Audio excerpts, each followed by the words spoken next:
Good evening and welcome to another episode of the Hog Talk Podcast, live from the Sterling Soap and Roastery Studios, part of the Believe and Buzz Radio Network, where you can hear us on 106.7 in Central Arkansas.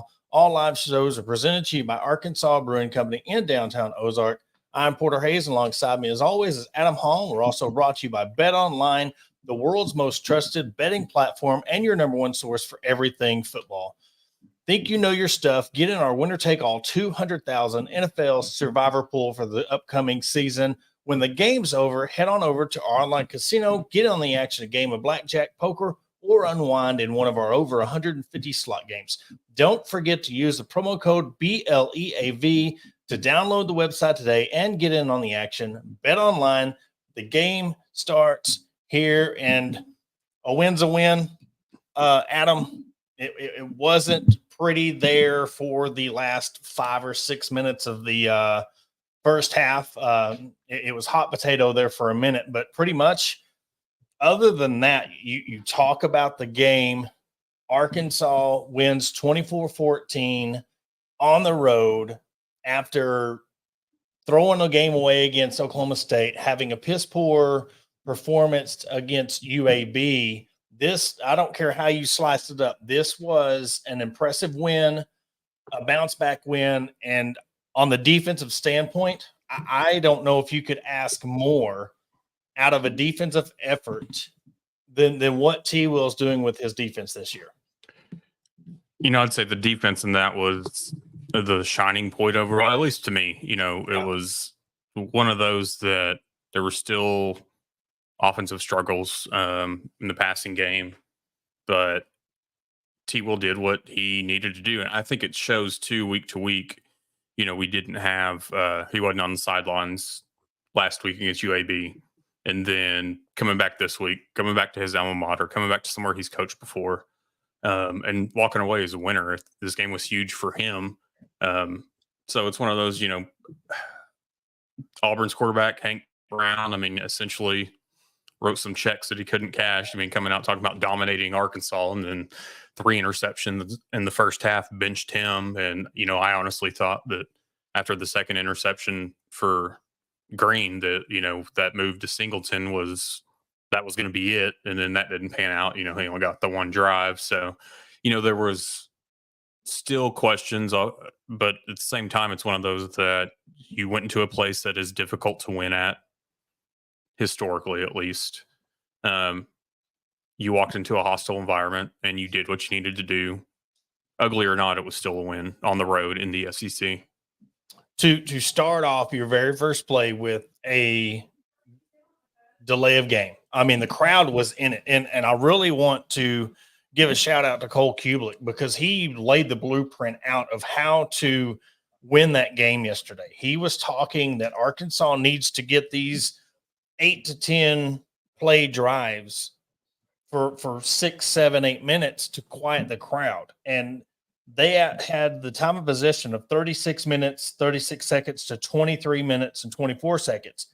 But in the first and fourth quarters alone, they had the ball 20 minutes, had a 15-play, 81-yard drive for a touchdown in the first, and a 12-play, 75-yard drive in the fourth quarter, which really sealed it. And I'm telling you, you go on the road and you're able to do that. We've talked about so many times, whether it's football, basketball, take the home crowd out of it. And that's exactly what they did.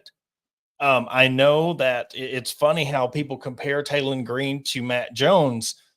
And before the season started, it was ad nauseum. And people are like, yeah, but he is really proving to be more like Matt Jones, of not the dynamic of what Matt Jones was to Arkansas. I'm talking about the type of player. I mean, 151 yards passing, but he put this team on his back with his legs, and then Jaquindon Jackson. So he's showing more and more that, yeah, he threw the ball away more than he did previous games. Like, he made smart decisions tonight, try to intercept the ball other than the second quarter. But all in all, I mean, he put this team on his back through his legs. Nice grab by Satania. And just, again, with that defense, TJ Metcalf, I mean, interceptions, forced fumbles, breakups. I mean, if he's not the SEC Defensive Player of the Week for this week, I think they can really the Hog fans can really jump on the SEC rankings. Oh, we know that if he's up there, there's going to be a co in front of it because that's just how the world works. But it's one of those things too. I know that there was a lot of I don't want to say hate on. Well, I'm going to say Jaden Johnson here, but talk about his play from the previous season, and I feel like this season he has shown up a hell of a lot more than we saw from last season. He has stepped up tremendously. He's been at the right place at the right time. He's making smarter decisions. So, it's one of those, it's good to see, especially when you're down guys that are in your normal rotation. Hudson Clark being out, Jalen Braxton being out, you start missing players, but you have other guys that stepped up just to show, hey, we're here too. It was good to see. And it was one of those that even after, we get the pick and then we give it right back, for them to come back and once again take the ball, it's good to see that there was the bend but don't break moments. They gave it away, they made some dumb decisions, but at the same time, like, they bounced back from them. And the biggest thing that I seen, we were talking about, who's going to step up, who's going to be that leader. And you look at Landon Jackson's performance so far this year. You got two guys out on defense, Clark being one of them in the secondary. This is all the excuses for them to not perform on defense. T. Will's the leader.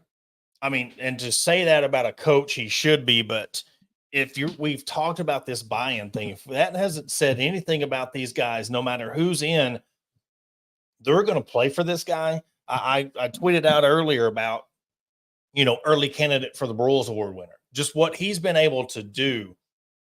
And you had two guys, top two backs in the country, or two of the top backs in the country. You've held them to a total of 116 yards on like 29 carries or 30 carries or something like that. That, to me, that shows what this defense is doing. They're flying to the ball.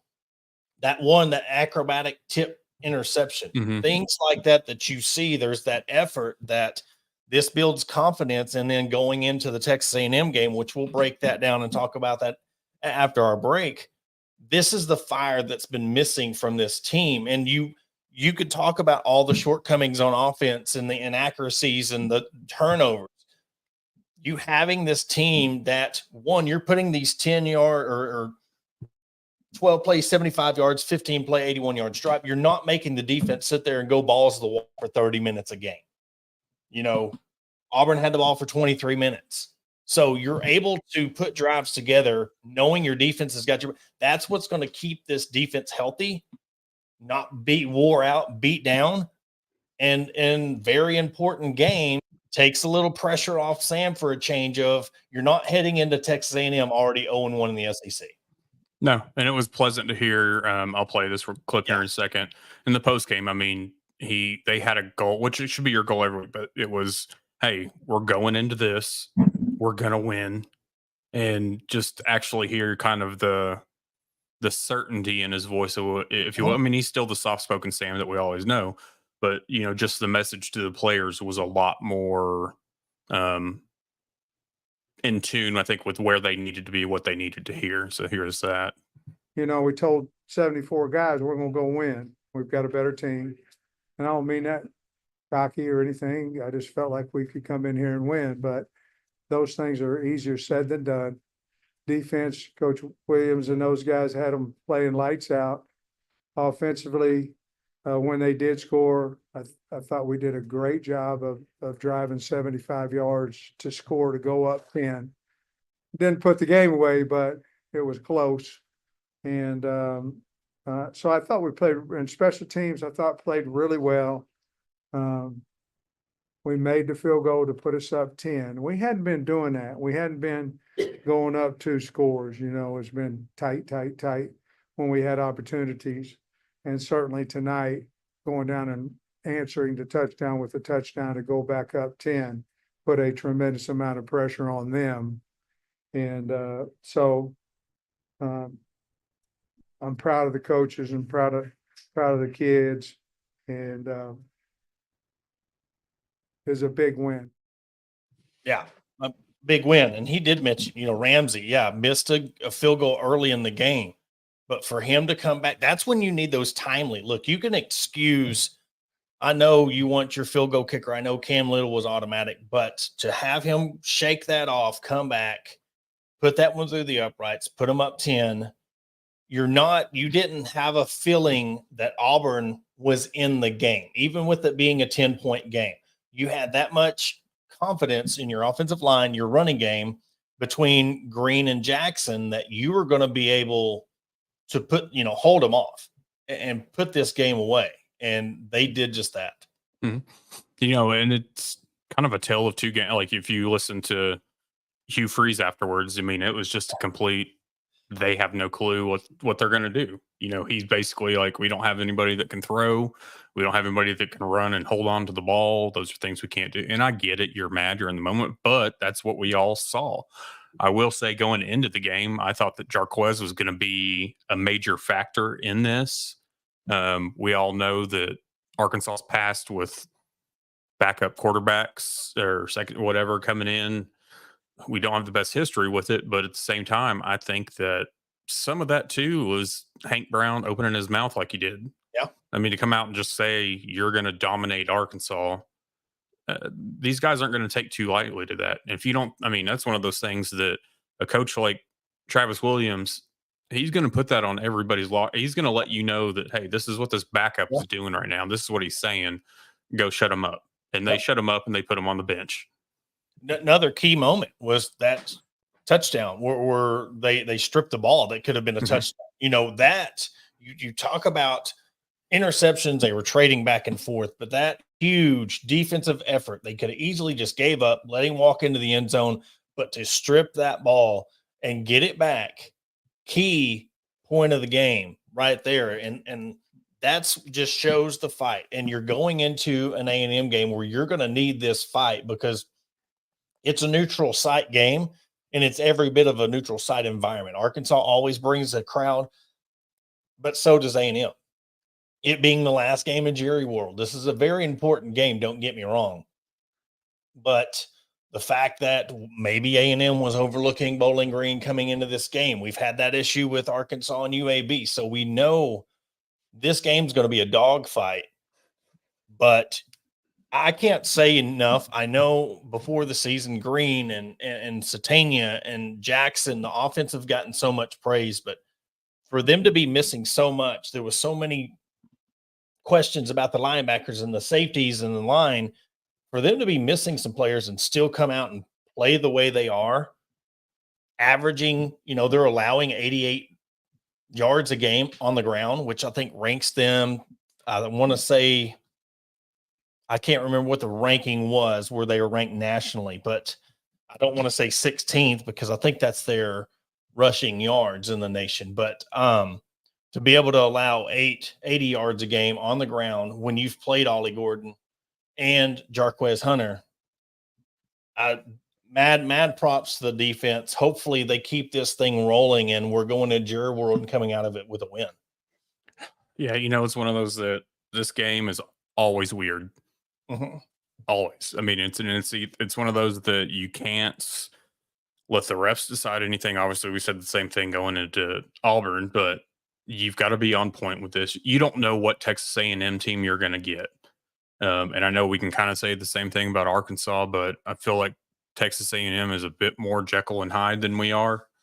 It's one of those that looking at their quarterback, I mean, here's one thing I see with theirs. So now you've got a more mobile quarterback. And, obviously we have that in Taylor Green. But I feel like that teams that have those mobile quarterbacks, so you have that guy that you can basically practice against to help you out, they're still almost at a disadvantage when they play that other team. And so it's just a matter of can the Arkansas defense contain a running quarterback? That's one of those things. I think this week they just really need to focus on Taylor Green like they would be focusing on A&M's quarterback. Yeah. And look, Auburn, if don't get me wrong, the defensive coordinator at Auburn was very familiar. Didn't he coach with Bobby Petrino at A&M? Mm-hmm. So you're talking because me and Pinto were talking about he was getting some wide receiver screens or throwing to the tight end, but he knew what Bobby was going to throw to them. I mean, you look at he tried to go to Has, he tried to go to Washington. Each one of them had a reception. Has had a 3-yard reception. Ty had a 2-yard reception. So he wasn't trying to let anything get in the flats. He was trying to make Arkansas beat them with the ground game, and they did. Whether it's Green just taking off and you know his little karate kick. I mean, we can't not talk about that because I've got I mean, it if even we want to Antonio know. Brown, yeah. Well, I mean, look, let's just run it back. On a quarterback run, went to hurdle the defender and ended up throwing a karate kick at Jaron Thompson. That was a wild-looking play. 16-yard pickup and a first down. They're going to read the defensive tackle, and as soon as he collapses down, Taylon Green pulls. And, you know, we've gone too far with the jumping. Yeah. I mean, defenders are trying to anticipate it now, and Taylon Green. Yeah, but yeah, but you know, everybody's talked about his reads. That was a perfect read on that play, and he still has some work to do. But you can see some progression on his reads, and I'm just going to be honest. Other than the Texas, Tennessee's, Missouri struggled with Vanderbilt. Mm-hmm. There's only a couple of games on this schedule that's left that's not a toss-up. I'm not saying they're going to win them all, but you have to look at how other teams are playing, and this has been a weird year in college football. I don't remember the last time we've had such a weird start to a college football team with so many teams struggling against these non-con opponents or coming into SEC play and really struggling. That bodes well for Arkansas because, again, just like in the 21 season when they won 9 games, they took advantage of those games. Things were falling their way. And with how Arkansas is getting this momentum at the right time, you always hear in basketball and baseball about peaking at the right time. If Arkansas can sit there and just keep the foot on the pedal, keep this momentum rolling. You look at this schedule, and you know when I said 7 wins, I mean that right now is obtainable. I've already matched because I believe I had the Auburn as a loss. I can't remember if we go back and look at that graphic of what I think I had Oklahoma State winning and Auburn losing. So now we flipped and we're still on track. I've got it on my phone still. Okay. You had an Auburn loss and an A&M win. Okay. So I've replaced that Oklahoma State loss when I'm still looking at my 7-win season. Now you've taken that. We talked about the importance of this game, Adam. This was a must-win game. I don't care how bad Auburn is. You can look at other teams that aren't playing. Mississippi State is atrocious. You know, you get to play them. Now you have Ole Miss, you got Tennessee and Missouri, those 3 teams that 2 of them right now, but you even look at Missouri and just before the season, that's a team that wants to beat you pretty much, if not more than you want to beat them. And that is hard to say about a Sam Pittman T. Will coach team, but that's just how much Eli wants to beat Arkansas. But you're looking really healthy. If you get this win against A&M, you're 2-0 in conference going into the Tennessee game at home.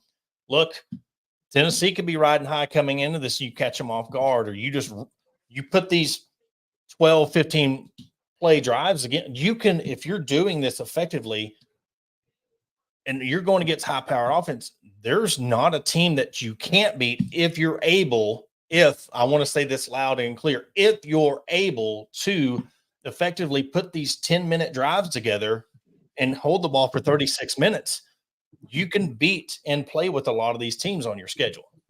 Well, the one thing about this last game against Auburn that I've noticed with Taylon is his reads are getting better.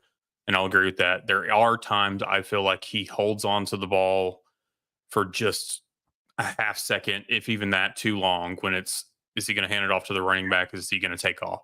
Because there's a few times that he's gotten caught up in that moment. Good thing for him is he does have such a quick and long stride is getting away. It's only going to take, I think a just slightly quicker edge rusher, something to catch him. But at the same time, he's done a good job. It's just that little just 0.3 of a second to half a second quicker Uh-huh. would be more ideal. But, like you're saying, catching guys off guard for the rest of the season. I mean, what we saw, and I know that, Tennessee went into Norman this weekend. Totally understand what that game was. But even their last game, I believe, or the game, but one of the other two games, they're not as high powered of an offense as I had initially thought they were. And I'm Yeah. not saying that they don't have that in them, that they're not going to be that the rest of the season. It's just they've kind of been up and down. I feel like they get up and just kind of coast. And maybe a little bit yesterday was Heupel going back to Norman. Maybe there's something around that. Who knows? But Tennessee, I just expected to just run through folks, and we hadn't seen. It's been one game they have, one game they haven't, one game they have. And it's just been really up and down. But I think you got to look at A&M, Mississippi State, and then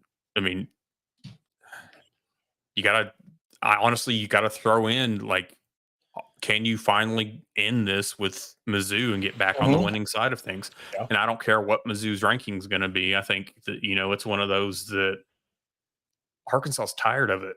The players are tired of it. The coaches are tired. If there's anybody I feel like that would have taken the most to heart from what Mizzou did to Arkansas last season, it would be Travis Williams.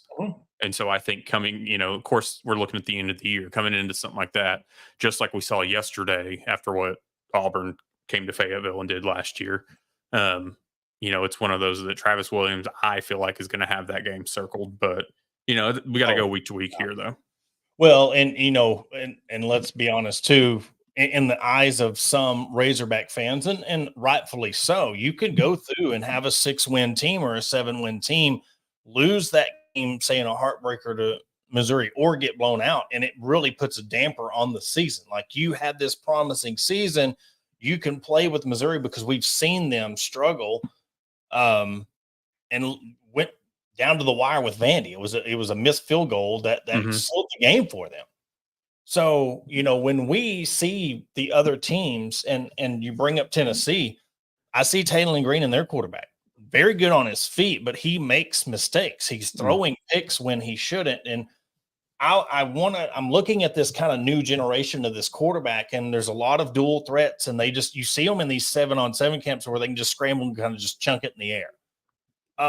There's not a lot of true mechanics, in-game mechanics that you're seeing. It's just these highlight films of them throwing the ball 70 yards. Well, that don't get you. I'm not saying he's not a great quarterback, but I just think that for some of the part, they can just chunk it and rely on the receivers to go get it. And that's not always the case. And case in point, this last game against Auburn, and just the interception after interception after interception. But I really wanted to bring up this point right here, because this goes on the back-to-back plays where it was saying Auburn staff being happy that they hurt Armstrong, and then prayers going out to the guy for Auburn. You never want to see anybody get hurt on the field.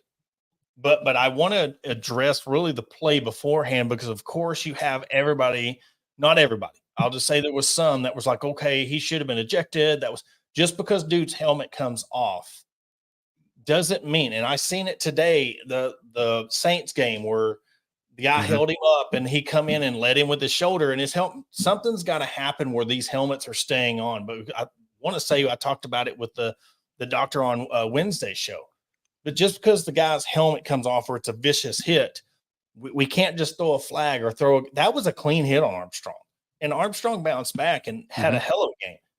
So, and because you've got to flip the script. That would have been somebody, Landon Jackson, hitting somebody from the Auburn side. It would have been highlight reel praising it. I mean, we got to call a spade a spade.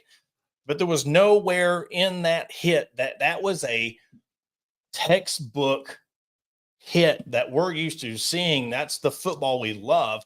I hate that it happened to an Arkansas guy. I'm glad he got up. He come back in the game, but people were just like outraged, like that was dirty. Auburn's playing dirty, and Auburn fan base, they should have been. That was a good hit. You want to be pumped after a hit like that. So I give nothing on that, on Auburn staff being bad.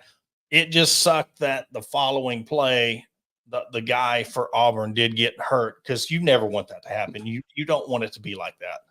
No, and I mean, if we want to look back at the UAB game, the bang bang play that we went in depth on, it's one of those that, okay, so let's take the player being stretchered out and then take it, because he ended up being okay, traveled back with the team to Alabama.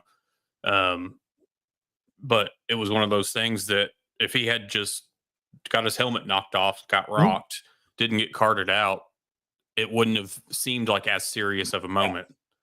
And we know that we'd be doing the same thing as fans. Not saying that the coaches would be, but it's one of those that there was nothing malicious about it. There was nothing vicious about it. It was a hit. The only thing that I had flashbacks of really was last season when Armstrong took that shot in the end zone against Florida. Yeah. And was out the rest of the game. And so I was just immediately like, here we go again. But then, he bounced back, came back in, and yeah, he had a hell of a game. So it's one of those that you don't want to see a player's season end on the field or off the field. You just want these guys to be able to go out and play. And also, you don't want to hear the excuses from folks either on, oh, all these players are out, or, oh, we were missing this or we're missing that. So it's just one of those that not everybody is out to get everybody. Not everything is dirty. It's just take off the fan glasses for a moment and exactly just accept it. And we'll end this segment because we're talking about excuses. We're talking about, culture and buy-in and, poor Hugh Freeze. He just, Auburn fan base was in shambles. They're wanting everything in the book being called and, officiating. But, after the game, Hugh Freeze made a, some comments, and we'll play that. But what we're going to do is we're going to play that clip, and then we're going to go to break, take a quick break, come back, and we'll talk Texas A&M. Unfortunately, this is what I know, and I know that there's people open, and I know that we're running the football. And we got to find a guy that won't throw it to the other team. And we got to find running backs that hold on to it. That's a huge play there. I mean, we're going in to score. I don't know, what was it, 7-0 then, or so it's 7-7, and our defense gets a stop, and who knows what happens. But the scheme is what most everybody in the country is running some sort of. But you've got to have good play at quarterback for sure to at whatever system you're going to choose. And sorry, I didn't know if we're going to go straight to break. I had it queued up. No, that's fine. But just real quick, I mean, Auburn fans was giving him hell for that. There was nothing wrong that I seen what he was saying in that comment. And when we come back for break, we'll kind of discuss that about his comments after the break. Searching for premium brewery products that will take your daily routine to the next level? Look no further than Sterling Soap Company. Our handmade soaps, aftershaves, and balms are made with only the finest ingredients that give you the ultimate grooming experience. With a variety of scents to choose from, there's something for everyone. Plus, our products are crafted in small batches to ensure the highest level of quality. So why wait? Visit www.sterlingsoap.com or visit our retail store at 16 West Walnut Street in Paris, Arkansas. Shop our collection and discover the difference for yourself. Upgrade your grooming routine with Sterling Soap Company. Are you looking for a place to grab a cold drink and some delicious food? Look no further than Arkansas Brewing Company. Located at 201 South 1st Street in beautiful downtown Ozark, our establishment offers a wide selection of craft beers and tasty eats. But what sets us apart is our welcoming atmosphere and friendly staff. At Arkansas Brewing Company, you'll always feel like part of the family. So visit Destiny and Christopher Brockett and staff today and see for yourself what makes us the go-to spot for locals and visitors alike. Arkansas Brewing Company, come for the drinks and stay for the friends. Attention DIYers and home improvement enthusiasts. Are you searching for the right tools and supplies to tackle your next project? Look no further than Mentor's Hardware Store. With locations in Ozark, Alma, and Clarksville, our vast selection of hardware and building materials is sure to have everything you need, whether you're fixing a leaky faucet or building a new deck. Plus, our knowledgeable staff is always on hand to offer expert advice and guidance. And with our competitive prices and convenient online ordering, Mentor's Hardware Store is your one-stop shop for all your DIY needs. Visit us today and let's build something amazing together. Are you looking to take your career to the next level? Look no further than ATU Ozark Campus. As a 2-year satellite campus of Arkansas Tech University, we're dedicated to a quality workforce education, industry partnerships for in-demand jobs, and tailored paths for success. Our programs are led by industry professionals. Whether it's a certificate or you're aiming for a graduate degree, ATU Ozark has you covered. Visit our website at www.atu.edu/Ozark or contact us at 479-667-2117. Your future begins here. Welcome to Ozark Area Chamber of Commerce, where our mission is simple: encourage, promote, and aid an enduring environment of shared economic opportunity and civic development for the Ozark, Arkansas area. Whether you're a local business owner or a resident, we've got something for you. Shop our unique local businesses, explore the beauty of Ozark, and savor local flavors and find cozy accommodations. Join us in building a stronger community. And to learn more, contact us at 479-667-2525. Remember, together we thrive. And welcome back to Hog Talk Podcast. We've seen the clip before the break, and I don't know, we didn't talk about this before, recording, so your take will be fresh, but I seen a lot of Auburn fans in the comments of you can't talk to kids like this, and he didn't call anybody out by name, and he wasn't malicious about anything. He was stating a fact on the game. I referenced to the strip, the fumble, how key that was in the game, and he's right. If we would have held on the ball and scored there, we're talking about a whole different ball game.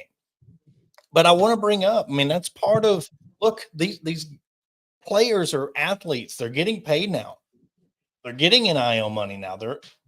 It's a new era, and it's almost like you can't talk them to their kids, blah, this and that, but it's like they want the adult money. They want the adult thing, but fans are still kind of stuck in their kids, that we can't give them the adult responsibilities of, hey, look, hold on to the football. Don't throw interceptions. There's nothing wrong with a coach, whether it's Sam Pittman, Hugh Freeze, anybody, about that. So when this happens, look, I'm sorry, it's the truth, and it's going to sting to some, but you're paid athletes now. You not saying, again, don't go after them personally on a personal aspect. Don't talk about their families. Don't go DM them. But you have every right to sit there and criticize their play on the field. It's one of those things. People are getting upset over what he said in that post game. It's kind of like, what do you think he said in the locker room? Yeah. 100 times worse than whatever he said on that stage. Oh, yeah. So, it's one of those things that hold the players accountable. He did, like you said, he didn't call anybody out by name. He called them out by positions, whatever. Who cares? Nobody ever had an issue before when coaches have come out and said, like, oh, we got to hold kicking tryouts. Yeah. It's happened plenty of times. So it's one of those that there was nothing ill about anything he said up there in that regard. I kind of appreciate when a coach is a little bit more open like that in the post-game settings. It's a little more raw. It's a little more truthful feeling. It's not just the coach speak like we always talk about. It's one of those that he had valid frustrations with certain position groups, and he let them know. If I was a player, and because a lot of the players have thicker skin than their friends and family that are out trying to protect them and defend them and whatever else. And it's kind of like, if I was one of these players and coach just called out my position group, then I'm going to be embarrassed on top of being embarrassed from the game. So then you've got to look in within yourself and say, all right, what am I going to do? Am I going to fix this, or am I just going to go whine and cry and transfer teams? Yeah. And, I'm mainly pointing this comment out because of the commenter's name. You can't handle the truth, because it really goes hand in hand of what, we're talking about. If some people just, they don't want the truth. They want to sugarcoat everything. But, moving on to Texas A&M, it's almost like we know what this game means. There's no extra hype that should be put on this game. This is the game, just like the Missouri game, that you need to win. Last time playing in Jerry World. This is starting to turn. You don't want to set the fans up where you're 3-1 now and you lose a heartbreaker or just get outplayed or you come out flat. You got to come out and do the same thing because we're playing a team just like you. I mean, A&M, statistically, when you look at what Marcel Reed is doing, he is doing the same kind of numbers when it comes to Texas A&M that Taylor Green's doing for Arkansas. You know, when you're looking at right now, he's second on the team in rushing, and he's passed for 422 yards total, 4 touchdowns, and he's got 1 on the ground. And then their running back is Le'Veon Moss. He's got 356 yards. They've rushed for 1,050 total. Then you look at Arkansas. They've rushed for 1,087 total. Jaquindon Jackson's 486 on the ground. Taylor Green's got 424. And between them, they've got 12 touchdowns. Jaquindon Jackson's got 8 touchdowns on the year. And I believe it was Andrew Hutchinson that said Arkansas as a team last year only had 7 rushing touchdowns. Correct. All year. 6 or 7, yeah. And you're at 12 between those two guys, and you're at 17 total rushing touchdowns. So you're 10 over your season total already, and you're just now coming into your second SEC game. So if that doesn't tell you where this offense is, where this talent was, we said before the season, the team has the talent. The team has the talent, and I know it looked horrible because of the way they were playing against UAB, but I said it. They have the talent to beat LSU. I didn't put them in the mix, but they have the talent to beat LSU. They have the talent to beat Missouri. They have the talent to beat Texas A&M, Mississippi State, La Tech. Texas, Ole Miss is going to be tough, but you know what? Let's just say in a perfect world, those are your 2 losses left on the season, and you end up with a 9-3 season. You know, I was just looking at the stats and everything, and you know, I'm sitting here trying to. I don't want to. I'm looking at it like I've said multiple times. It's like, oh, we've only played this many games. It's early in the season. We played UAPB and, you know, put up 70, but I've kind of not looked at those too much just because of the UAPB game I'm taking out of the equation, I guess. But there are a lot of similarities to Texas A&M. They're the way that the offenses are, the way that the defenses play. I think you have to do, and which this is what we talked about with the Auburn, and you have to capitalize on mistakes and turnovers. Yep. And it's one of those that this game always seems like it comes down to like a funky special teams play or something that you can't not capitalize on this. You can't throw the ball away and then let them score. Even stuff as little as like ending a half and, you know, say like if Auburn had scored at the end of the first half and then got the ball back at the beginning of the second half. I mean, stuff like that you can't let happen. You have to end your halves, especially the first half, on a higher note. Yeah. It's one of those that, you know, I think the ESPN FPI, whatever, was like 54 to 46 or something, which dropped considerably what it was early or late last week. You know, but that line being 5.5, that's something that I think is something to watch, just because I think this game is going to be a lot closer than a lot of people think it's going to be. I think this is going to be another possible ugly, sluggish game that we're ready to pull our hair out for those of us who have it, and just be one of those that it may be tough to watch. We may be, you know, that's one of those things that these comment sections during the games, like, you know, it's one of those that it changes in a matter of seconds. So just pump the brakes. Well, and that turnover, you talk about turnover margin. I mean, that's huge when we're looking at this game coming up, because, you know, Arkansas had the 4 interceptions. Or 2 interceptions. I'll take that back. Arkansas had 2 interceptions in the game. Texas A&M had one interception. Or no, they didn't have any. Okay, I was looking at it flip flop, but they didn't turn the ball over. So if you want an early stat or early key to the game, going into this environment, going into this game, you can't turn the ball over. Or if you do, you got to make sure you're turning the ball over.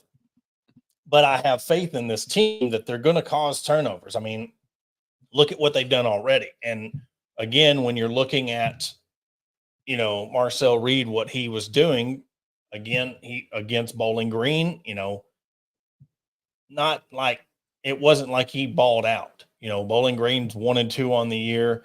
Reed only had 173 yards passing on 16 completions, 2 touchdowns, but he had 97 or 91. If you take the sacks away, he had 91 yards rushing, but they didn't have a single rushing touchdown. So that's where they had 235 on the ground, but Bowling Green did not allow them to get in the end zone. So if you want where I'm leaning towards on this, and you said I had it as a win, I'm giving the edge to Arkansas, just seeing the fact that if Arkansas defense can cause pressure, cause turnovers, bend, don't break, you might let them, they might have 200 yards rushing in the game, but you can allow them not to get in the end zone and settle for field goals.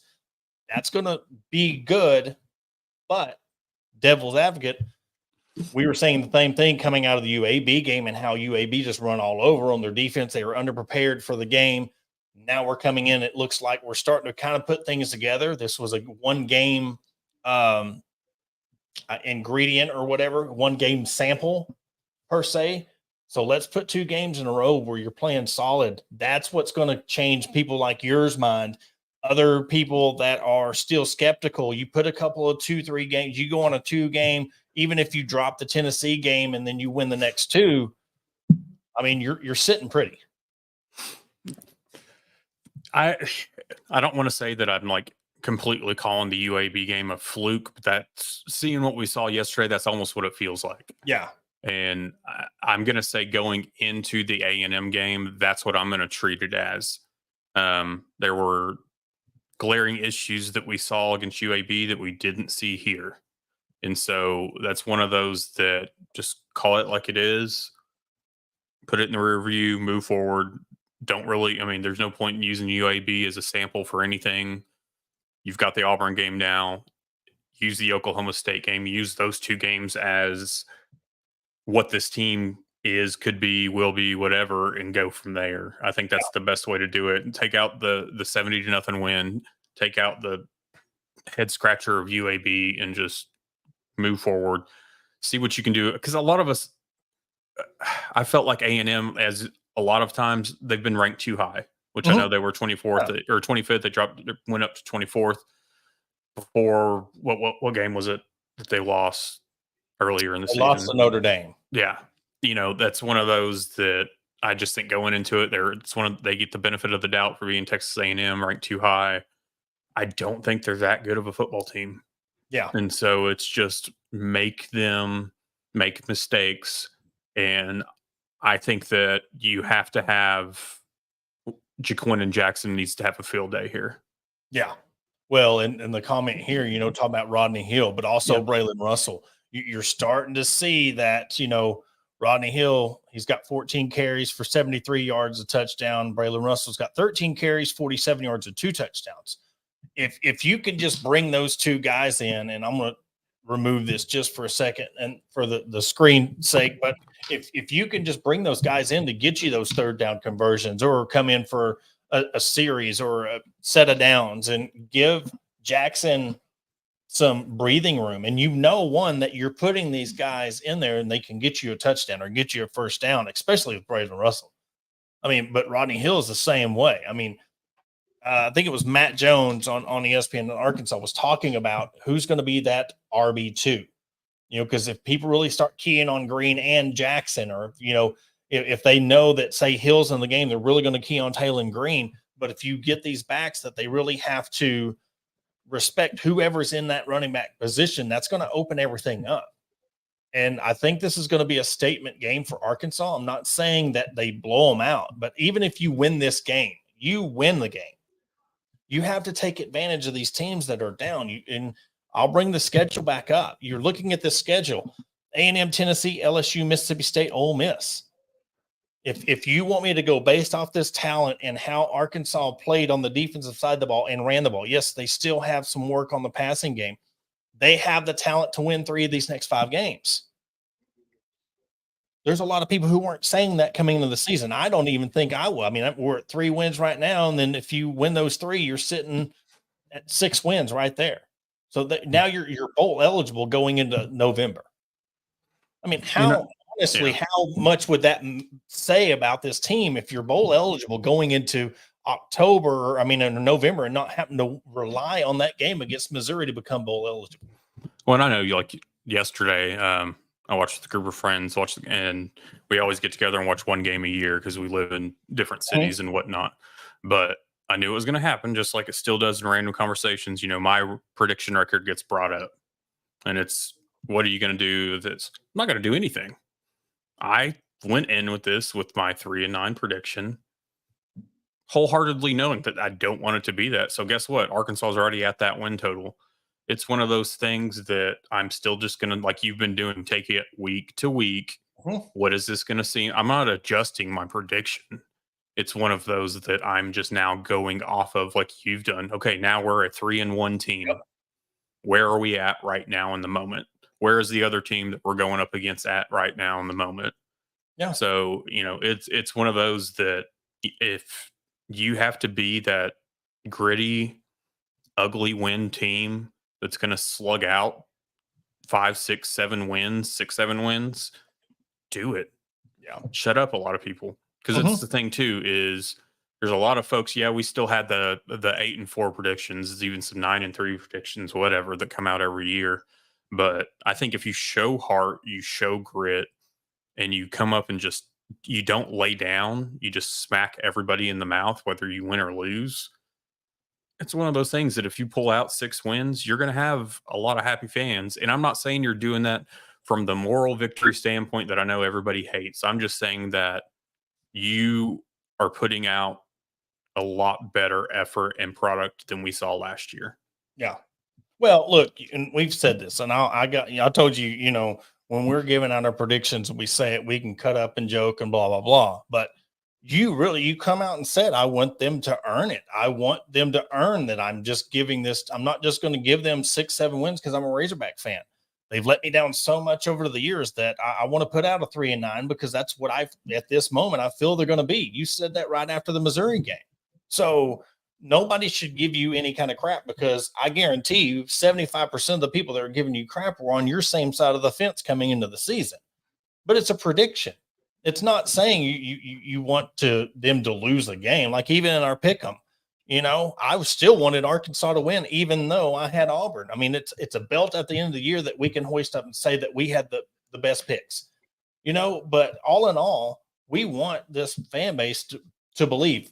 I want them to do good, because again, now you're probably like, I believe this team is a 6-win team right now, just if you base it on what it is. And there's hope of, you're not looking at now going into this Texas A&M game, if we lose this game, we're 0-2 already in the SEC. Looking at now, because granted, I'm saying we lose the Auburn game, Auburn being the team that they are, and you let them beat you, and now you're looking at A&M, Tennessee, LSU, Mississippi State, and Ole Miss. Now those 3 wins out of 5 probably jumps to 1 of those, and I'm saying Mississippi State.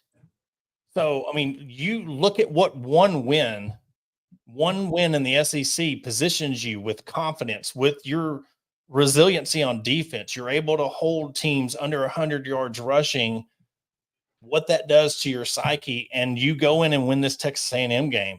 I mean, they win A&M, and then, look, it's a Saturday night, or hopefully it's a Saturday night game against Tennessee. We've beaten Texas, we've beaten LSU, crazier things have happened, but you give a team to believe, and you feel like nobody, that's the biggest thing I want.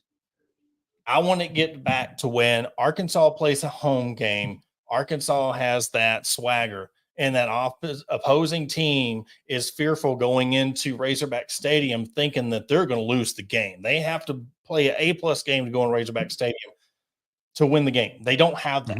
Tennessee's going to walk in there and they're like, look at their home record. They play better on the road than they do home. But you take out A&M and head into that Tennessee game with hype. I'm telling you, and if game day's not there, SEC Network might be there. You never know. But I believe that there was something that could be of this team, but this is going to be a telltale sign for me, this A&M game, of the players are brought in. They're really putting something special together, and they can win maybe a game more than what I even thought. You never know. Teams can take a little while to like find your identity or whatever it may be. And I think if you look at the first half, I'm going to use just the first half of the Oklahoma State game, the defense, and then the defense that we saw yesterday for basically the entire game. The swagger and confidence that those players had play after play after play is what you want to see. Because, I was sitting there watching that and just seeing how quick our players were to like get up, get ready, hitting each other. They're pumped up, they're ready to go. And I'm just sitting here and I'm like, that's a dangerous group right there. Because they were ready to just whatever was in front of them, like you were talking about earlier, just flocking to the ball, being balked, being everywhere that they needed to be. And it was pleasant to see. And that's just something I think you have to carry that for the rest of this. I mean, obviously game to game, but go into Jerry World and just have that aura, have that swagger about you that, you know what, like the defense is here and we're going to shut you up. And we'll end it, we'll give it like in the show on this. This is really Taylor Green finding out his arm slot reads quicker. If I could say one thing that I hope moving forward, I'll say take you and then we can wrap it up. But I want him to get to the point to where he still respects it. He has to respect his passing ability, because I don't like the play that Satania made was an amazing play. But there's going to be teams that shut him down on the run, and he's going to be forced to pass the ball. I want him to still have confidence in his passing game and not just, well, here comes a scramble and I'm relying on my legs to win the game. Because if they shut you down on the run game and now you're just having to go to Jackson and you're throwing the ball away, that confidence. And so that's one thing, if I say moving forward, I want to see out of Green is start getting more consistent with your passing ability, because there's going to come a time where LSU or Tennessee or Ole Miss, they're going to shut you down on the run game, and you're going to have to pass the ball to win the game. Oh, yeah. And I mean, even, he had the 2 interceptions, but some of those other throws in that, there's going to be better defenses that you're playing that 2 interceptions could quickly be 4. I mean, hopefully you're probably out of the game at that point, but it's just a matter of, I mean, there's some inerrant throws that are going to cost you if you don't get it under control. And also ESPN, if you're listening, which you're probably not, but if you're going to do a comparison of one season to another, when the quarterback's throwing motions, don't show the wrong quarterback, because they showed Taylor Green's throwing motion at Boise, and then they came back with video of Malachi Singleton. Yeah. And I'm just, somebody needs to proofread their stuff before they put it out there. Well, they do these intern things. So, but no, we're going to wrap it up with that. Great show tonight. Thank you, everybody, for tuning in tonight. I want to thank all of our sponsors, Believe Buzz, all of our sponsors of this show. We're going to come to you Wednesday night, same time, 6:30. Don't give us a little bit. Give Adam a little time to take a little break, because he'll be right back here live at 8 o'clock on Hog HQ. But anything else before we wrap it up? Sorry to you Cowboy fans. Baltimore won. There we go. How about them Cowboys? Yeah.